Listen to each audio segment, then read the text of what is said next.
Colorado Avalanche are the Stanley Cup champions. Is Cale Makar the best player in the NHL? And is Tampa done?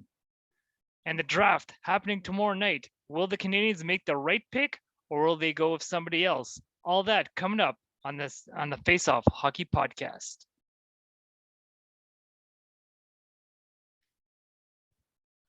Hey Scott, how's it going?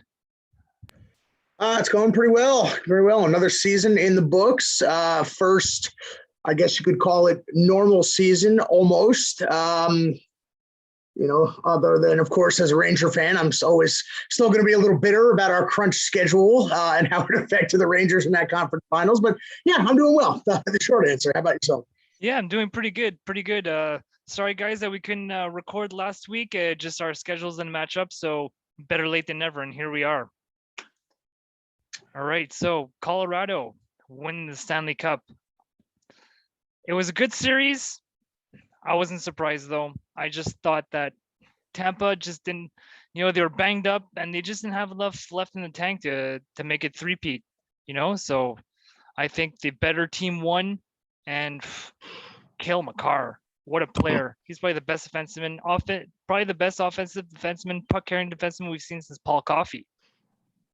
Very bold statement, but nothing that I can really refute. I mean, the guy is really a treat to watch.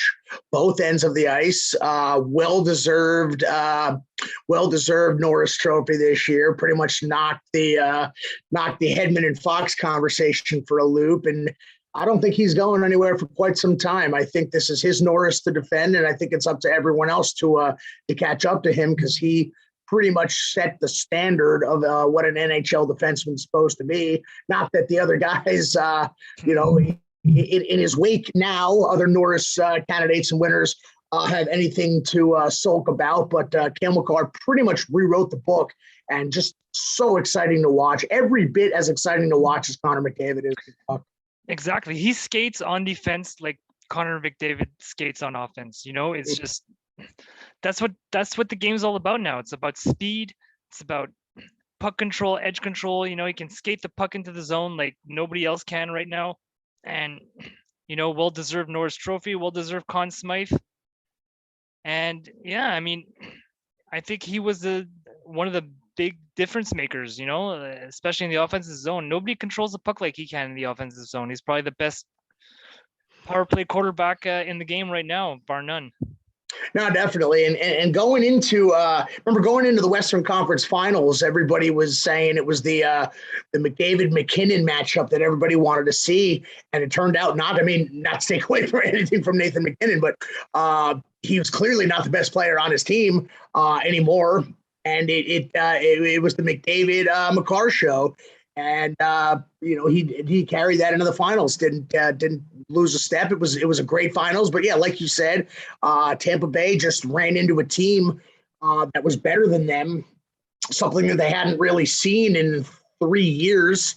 But they gave it their all. Looked like it was over at 3-1. They did manage to get one back in Colorado, and it looked like all right, we might be going 7 after all. But Colorado had other plans, and they've been knocking on the door for a while, like we were talking about. If they hadn't won this, would you start putting them in the choking category? But it's not an issue, and well-deserved Stanley Cup and. Definitely exciting to watch. The finals was everything you'd hope for. Minus a 7-game Stanley Cup Finals, but we got as best as we could hope for out of this series. If this series would have went 7 games, I think Tampa would have taken it just because they were down 3-1 in the series and they would be riding high from that comeback, but didn't go their way in the end. And what can we say about Artturi Lehkonen coming up clutch again? 2 straight series he scores the series clincher goal, and last year we all know what happened. He scored the goal to send the Canadiens into the Stanley Cup final in overtime. So he's coming up clutch every single series. Incredible. Yeah. That was a big move for Colorado, and you know what? I like the return we got, but every team needs a guy like Artturi Lehkonen. I have to say I was sad to see him go, but well-deserved Stanley Cup for him. Yeah, no doubt. And he's one of those guys that he's not one of the huge names on the team, but a guy that is just so integral in their team's success. And you got a lot of guys on the roster. It's a different league than it was back in our day. It was 3 lines in the checking line. It's not anymore. 4 lines. You need your 4th line. Chew up minutes, wear down the other team. And so you're going to have guys that aren't your big name stars, your McKinnons, your McCarrs, whatnot, that are going to make things happen in these playoffs. And you can't win the Stanley Cup unless you are 4 lines deep, top to bottom, as they prove. What really surprised me though, he's with the Canadiens, he was more of a middle 6 guy, but he was playing on the top line pretty regularly, on the second line pretty regularly throughout these playoffs. And remember Nathan McKinnon, after I believe it was, I think it's when they were going after they won the the conference finals, he said I would have given up 10 first-round picks for Artturi Lehkonen. Obviously that'd be a bit steep, but it just shows what kind of guy and how much they appreciate having him on the team for this run. Yeah, definitely. And it also shows you never know, you can have a Stanley Cup contender, and then you never know who you're going to add to that. Who, again, like you said, you don't necessarily need on the 3rd or 4th line who's going to get in the top 6. We saw it with the Rangers. The Rangers were flirting with first place all year long, come up with a huge deadline deals of three guys in particular, but Toronto and Pop were on the top 6. Here's a team that's already going to the playoffs, looking for possibly winning the division, and they added 2 top 6, 33% of their top 6 came to the trading deadline to an already playoff team. So you never know where these guys are going to fit in to an already contender. It doesn't necessarily mean they're going to stick them at the bottom. There could be room from the top if the chemistry was right, and that's what we saw with them. Exactly. But again, I don't think that Tampa Bay is done. I think they just hit a wall this year, but the core of their team will pretty much be the same for the next few years, at least.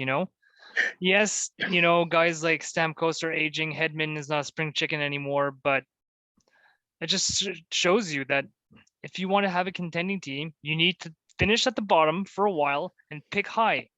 You look at Tampa, they got Stamkos, they got Hedman, they drafted Kucherov, I think, in the 2nd round. And then you take a look at Colorado, and drafted McKinnon first of all, Rantanen number 10, Cale Makar number 4. That's the recipe to success that we've been seeing. I mean, there was a couple of anomalies like Boston Bruins 10 years ago and St. Louis Blues that didn't really have any high draft picks, but those teams were exceptions to the rules. Yeah. I think that we're seeing today. Yeah, no, Steve Yzerman is going to go down as one of the best GMs in the league history for this team that he's put together. No, they're not going anywhere for a while. I know a lot of people, Tampa, for some reason, I think we talked about this a few weeks ago, Tampa, for some reason, is one of those teams that people love to hate. If you're not a Tampa fan, people hate them, and I don't know why. Maybe it has to do with, I know our Ranger fans hate them. They've knocked us out of 2 straight conference finals, 2015 and this year. I can understand the hate there, but I didn't hate on them even after that. With some teams, I absolutely hate, will not root for under any circumstances. The Devils, the Islanders, the Flyers. But there are some teams that even when they beat mine, I was just rooting for history. I wanted to see a three-peat. I think that's something that we haven't seen it since the Islanders in the early 80s. And even those incredible Edmonton teams and incredible Detroit team weren't able to put together 3 in a row. Would have been nice to see just from a history standpoint. But yeah, they're not going anywhere for quite some time. I'm looking at the roster here and how long these guys are locked up for.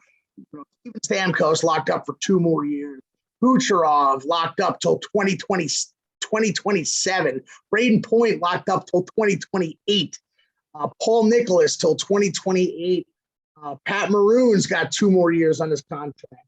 On defense, Hedman locked up till 2025.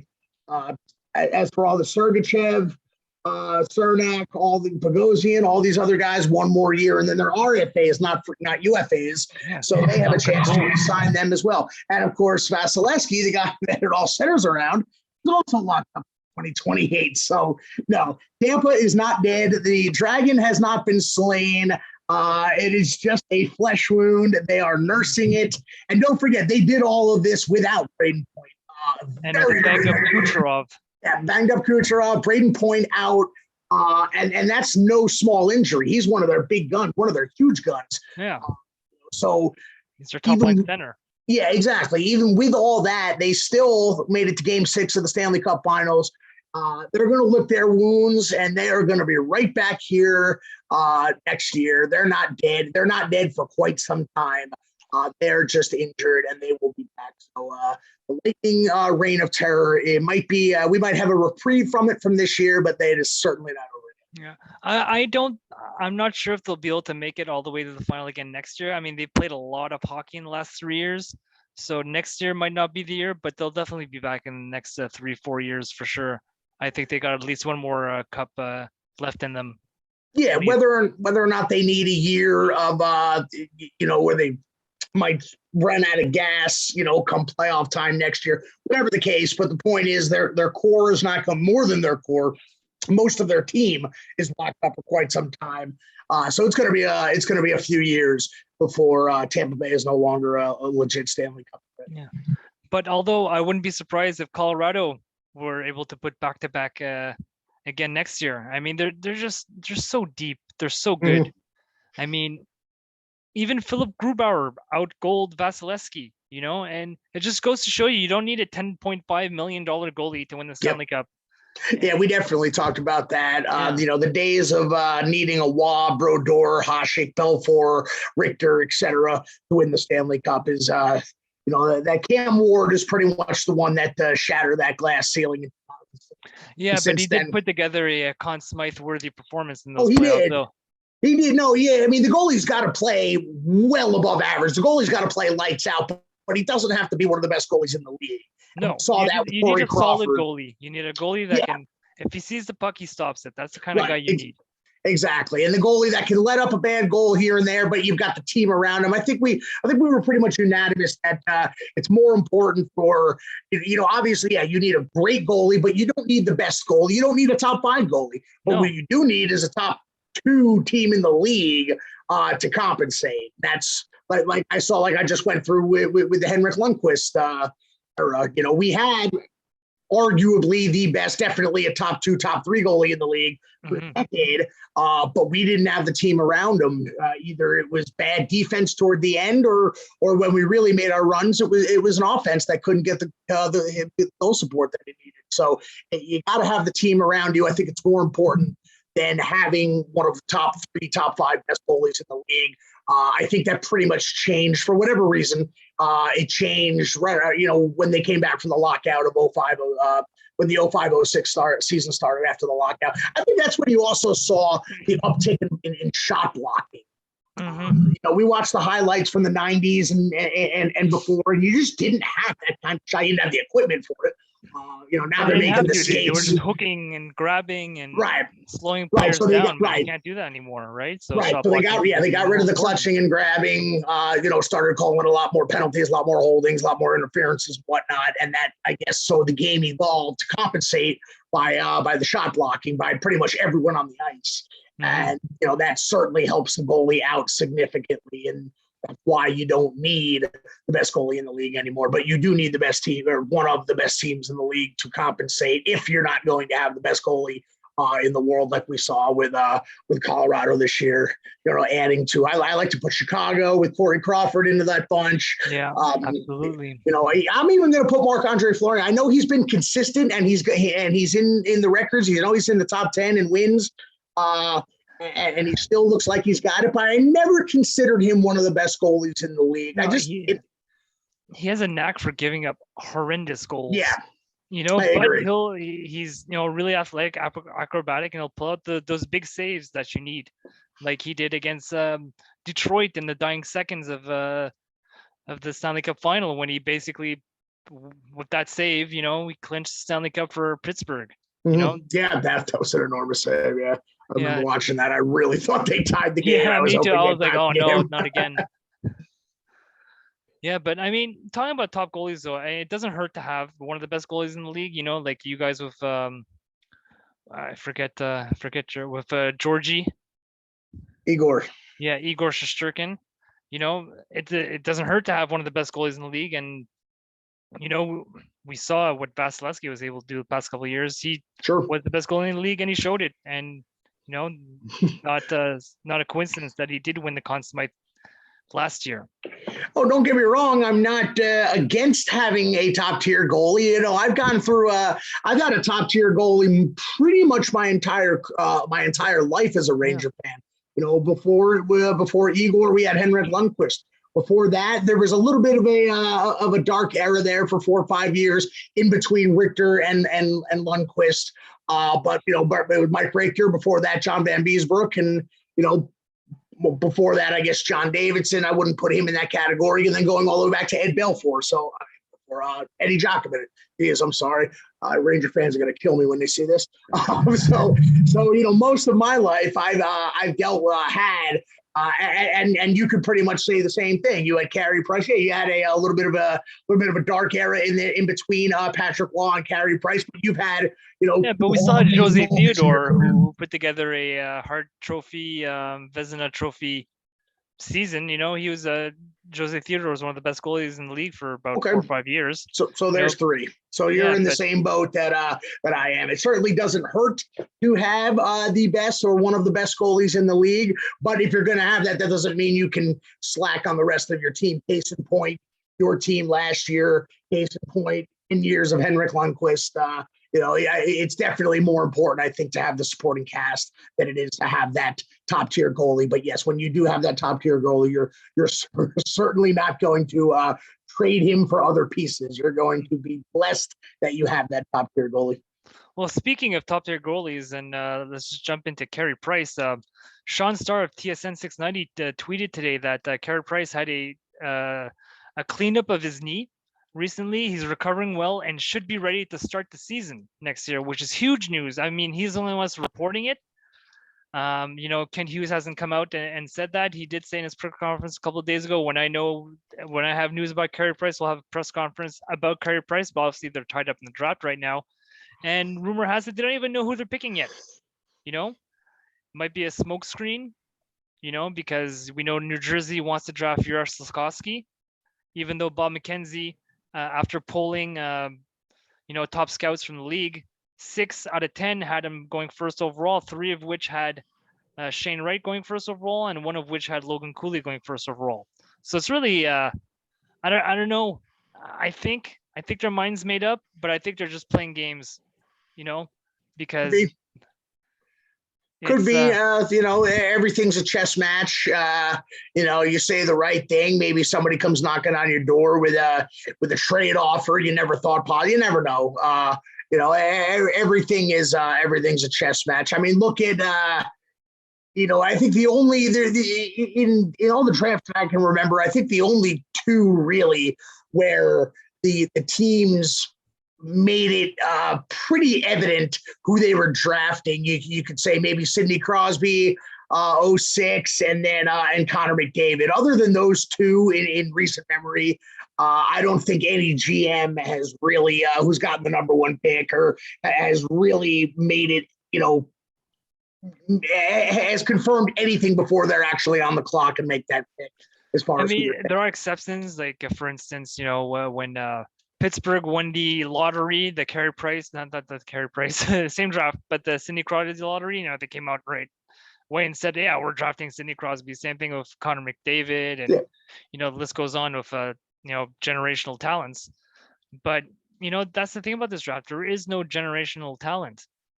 And even though Slafkovsky is now surpassed Shane Wright as the number 1 prospect according to 10 scouts in the league, it's based on 2 tournaments where he was not playing. Yes, he was playing against men, but he wasn't playing against the best players. You know, when he toured up in the Olympics, he was playing against, you know, AHL, KHL players. And in the World Hockey Championships, yeah, there's NHL players there, but you know, most of the teams, apart from maybe Canada, United States, most of their team is not NHL players. Mhm. So you can't base your pick on a 3-month sample size. That's what the Canadians did when they drafted Jesperi Kotkaniemi. He had a couple of great tournaments, but Brady Tkachuk had 3 great years before that. Mhm. And they obviously made a mistake. And this is gonna be a legacy pick for Kent Hughes. They don't want to screw this up. And I think you got to go with the guy that's going to be the best in 3-4 years. The guy that's going to help you win long term. Yeah, Slafkovsky might be the best player out of the gate next year just because of his physical stature, 6'4", 220 pounds, and apparently he's still growing. So he might end up being like 6'5", 6'6", which he comes from a large family, and apparently he's still growing. So who knows how he'll be able to grow into that body if he puts on more weight and gets taller. But And that's an interesting thing that you said, because you've got two completely different teams in you got 1 and 2 in the Devils in Montreal, but two completely different teams. Because like you said, Montreal is not going to be a Stanley Cup contender under any circumstances next year. We both know, everyone knows that. So you're drafting for the next couple of years, like you said. Devils, on the other hand, if the Devils get a goalie in the offseason, they are, I don't know about Stanley Cup, but they are back in the playoffs if they can get a goalie, which means they're not drafting for the next 3-4 years. They're drafting for the next 1 or 2 years. I mean, obviously, you want to be a stud for the next decade, of course, but they're not looking 3 years down the road. They're looking now to 2 years down the road as far as whether whoever they pick needs to be a part of the puzzle in the more immediate future. So it's very interesting that the top 2 teams picking are in completely different situations. Yeah, and the Devils are also the only team to jump up in the draft based on where they finished in the standings, right? Well, they were. I think they were 4th or 5th. Were they that? Were they? And then they jumped up to 2nd, which is pretty huge, Mm. But again, talking about Slafkovsky, I was listening to another podcast earlier today with Tony Marinaro and Brian Wild, and Brian Wild was mentioning that if you take a look at Slafkovsky's points per game playing against men, he was clipping at below 0.5 points per game, where you have other guys like, Barkov, Laine, even Rantanen. These guys were getting, even Kotkaniemi, these guys were getting over 0.5 points per game playing against men. Yeah, and that's another good point you mentioned before, how you were talking about how people are going nuts because he had a great tournament against quote unquote men. And I just went through that because when the Rangers drafted Kaapo Kakko, he was playing in an international tournament, and he was lighting it up against and there were some NHL players in that summer tournament, and he looked really at ease, playing against guys in their 20s and even 30. This young kid, and that's why I was so happy that that the Devils drafted Hughes and the Rangers drafted Kakko. In that, I said this kid's going to fit right in, is going to be a stud right away, and that's clearly not the case. Now he's only 21. We're not even close to putting him in the plus category, but I just don't. I mean, Jack Hughes has arrived. Jack Hughes, if he can stay healthy, is a 100-point guy. He's already proved that.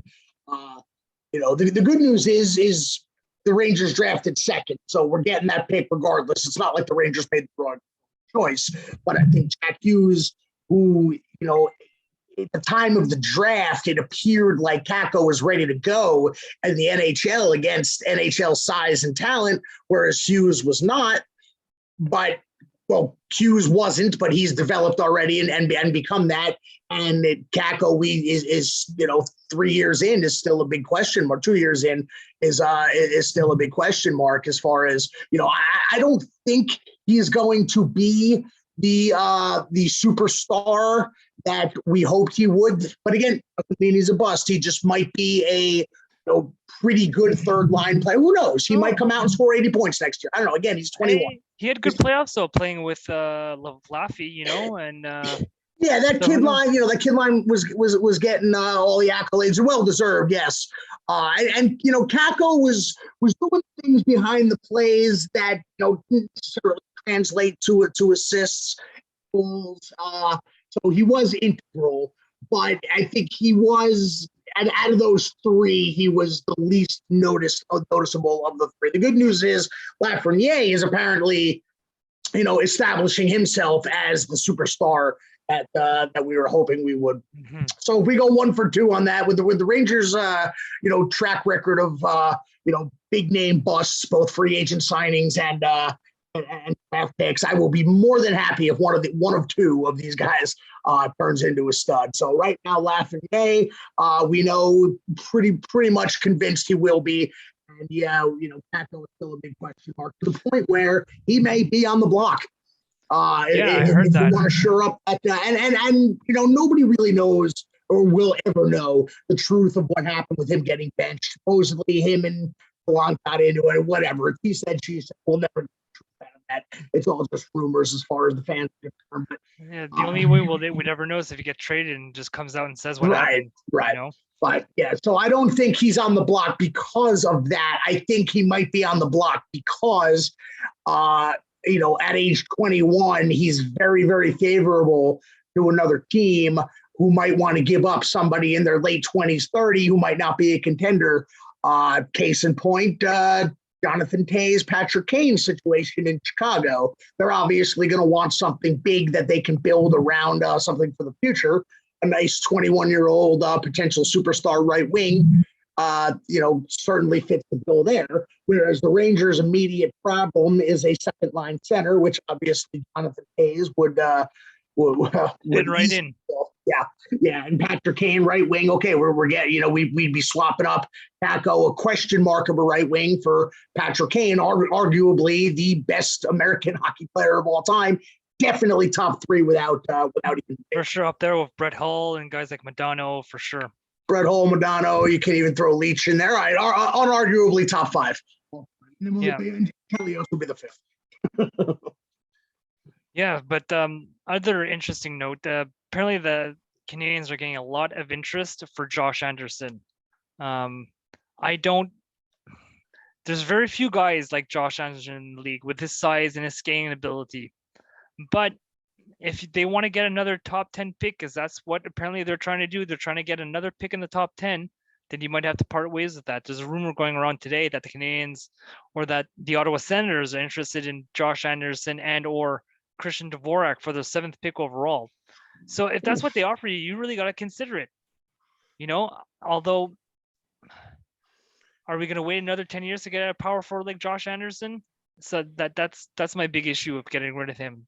He might be he's the right type of player to be playing with Caulfield and Suzuki with the size and the skating, but he's not really a playmaker. Yes, he frees up space, and he's got a pretty, he's got a cap-friendly contract now, a cap hit of $5.5 million, which is, for what he does and what he brings, I think that's very reasonable, man. It's a good contract.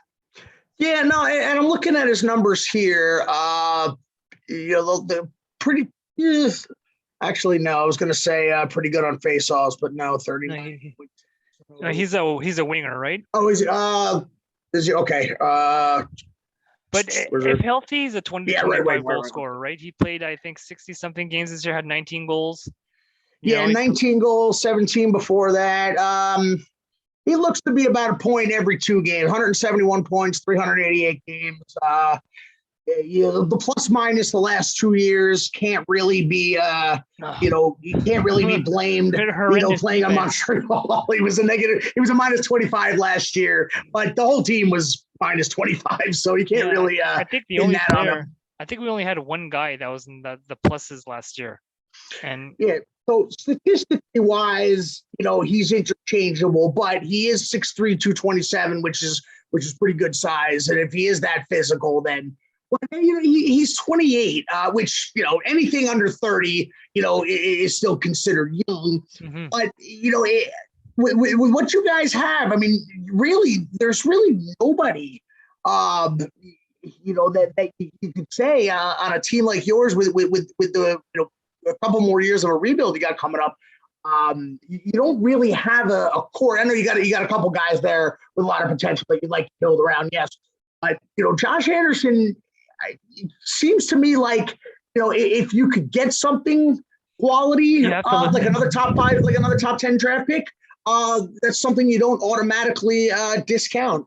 No, of course. I mean, Kent Hughes said he doesn't want to trade Josh Anderson, but if he gets an offer he can't refuse, then they have no choice. Yeah, You I know, agree. and a lot of teams want a player like Josh Anderson, especially play like teams that might be closer to winning now, which kind of surprised me when it comes to the Senators that they'd be interested in him. I mean, they're behind in the rebuild. They've been drafting high for a few years now, and they need to take the next step. Otherwise, I think they're going to be another change in regime there.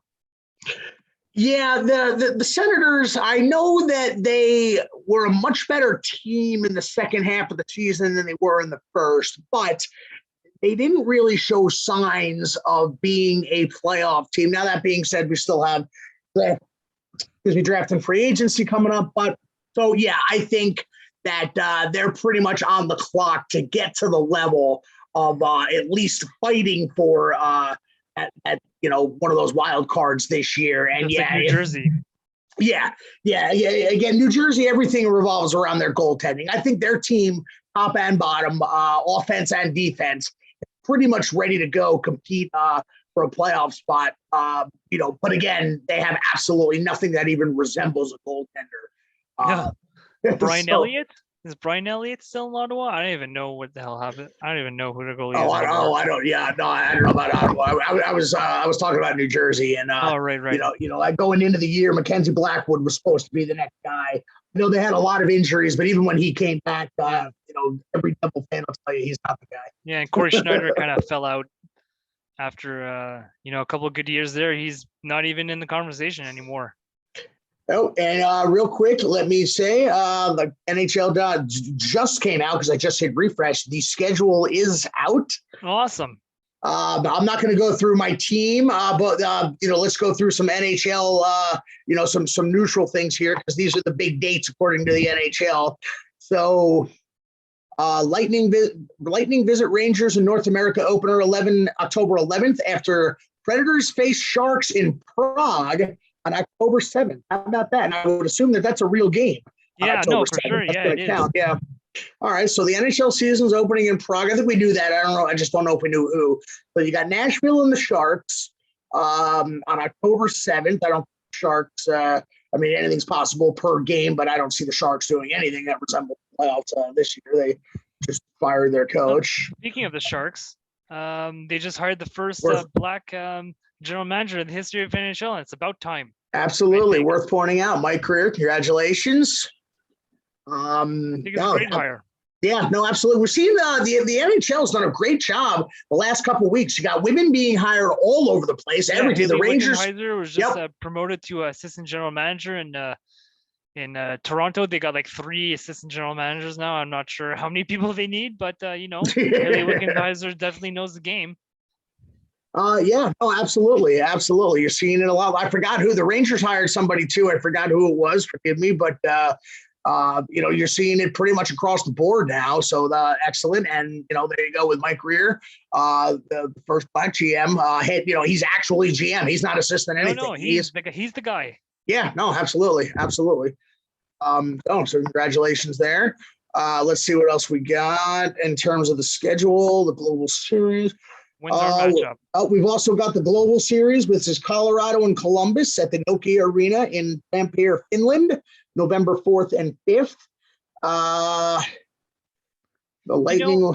Do you think these teams are happy about that, about losing a home game? Having to travel, take a 5-6 hour flight, losing a home game in front of your fans? Not, and I'll tell you why, because as cool as the outdoor games are, teams are not happy about the way that works out on the schedule.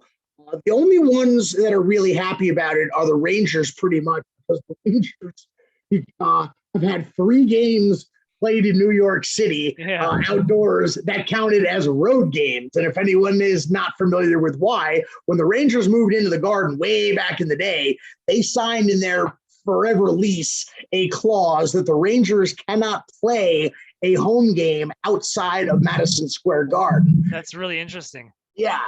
So, at the time, we're talking in the 1920s, I think, when that lease was signed, so they could never have anticipated an outdoor game. But here we have the first outdoor game in New York City that the Rangers had was the Stadium Series at Yankee Stadium. So here you have the Rangers playing the Devils, who aren't even in their home state, Yeah. in New York City, and it counted as a Rangers road game. So there's an outdoor game at Yankee Stadium that didn't even chew one up on the home schedule. And of course, the Islanders as well. And then the Rangers played the Sabres in the Winter Classic in City Field in Yeah. Queens. And that was a home game for Buffalo, who had the Yeah. travel 5 hours for Makes it. no sense, but at least So- a contract is a contract. Exactly. So so I don't. So I think for the home team, they're probably not happy about losing a home game. In Eastern Europe. The road team is probably thrilled. They're probably not with the travel. Because it's good that they're happening 4 days before the season started, so they do get to sleep in for a day. But although you do have the one in Finland in November, that's right smack in the middle of the schedule. So I'm sure both teams are not going to be happy about that. Depending 3 days off, they got to give them both at least 2, if not 3 days off after. So. Because of the new latest collective bargaining agreement, each team gets a week off, right? So I won't be surprised if those teams get their week off either before or after that game. Oh, I don't know if this is your home opener, but I would assume it is. October 12th, Toronto at Montreal at the Bell. We always open the season usually against Toronto, either there or at home. Followed by Vancouver, Edmonton. You know what they should have done? They should have made that Calgary, Edmonton. They should have done a little. If the game is in Edmonton, so it would have been an extra FU to the play. Maybe that's why they didn't do it. It would have been an extra. The Edmonton crowd would have been brutal about that, having just won a playoff series battle in Alberta there. All right. And what else we got of note here? We got the Thanksgiving showdown. We got a doubleheader, Pittsburgh, Philly. That makes sense. And then Tampa hosting St. Louis. That doesn't make sense, but okay. 1 to 5 o'clock, the second game to 7:30. We've got the Winter Classic, Bruins and Pittsburgh at Fenway. I am so over the same 16, my own included. I am, I've been to 4 of the Rangers outdoor games. They are fantastic. If anybody has not been to an outdoor game, whether your team's playing or not, you have the means, go. They are so much fun if you don't mind the cold. That being said, I am over the same Bruins, Penguins, Capitals, Chicago, Rangers. I know that they have opened up the Stadium Series, and you've got Washington and Carolina, which will be really cool. In Raleigh, that'll be nice. But the Winter Classic, I don't think should be same 6, 8. We'll call it 8 teams because Toronto, Detroit are also in a bunch of these. Yeah, and we've been in a couple of outdoor games. We've been in one Winter Classic and one Heritage Classic. Yep. Actually, the Canadiens were part of the first ever NHL outdoor game against Edmonton in the mid 2000s. Which was the coldest outdoor game in NHL history, which was dethroned finally last year. I forgot if it was the Winter Classic or if it was the Stadium Series game, but one of those games finally dethroned. It was Minnesota. Yeah. Minnesota makes sense. Finally dethroned the Heritage Classic as the coldest game in NHL history. Yeah. Anyways, I know you got to get going. You got your own hockey game to play. So there you have it, guys. And we'll be back next week, probably with our final episode of the season to cover free agency. And on that note, keep your head up and your stick on the ice. Have a good one. Amen to that. Everybody have a good night.